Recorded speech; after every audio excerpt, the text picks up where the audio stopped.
আমি আমার জান বাঁচানোর জন্য পালিয়ে বেড়াচ্ছি।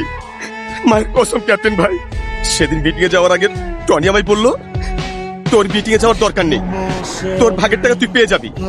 আমার সন্দেহ হয়েছিল, আমি তোমায় ফোন দিয়েছিলাম ক্যাপ্টেন ভাই, তোমার ফোন বন্ধ ছিল। আমি জয় ভাইকে ফোন দিলাম, ফোনটা টনি ধরলো। আমার মা অসুস্থ, কি সব আবুল তাবুল বললো, এসব বলে ফোনটা রেখে দিল। জয় ভাইয়ের সাথে কি হয়েছে সত্যি আমি জানি না ক্যাপ্টেন ভাই, সত্যি আমি জানি না। কাউকে ফোন করে পাচ্ছি না, না টনিকে না কমলকে। ওরা কি সব ম্যাজিকের মতো উধাও হয়ে গেল নাকি? স্যার, এই ফাইলটা।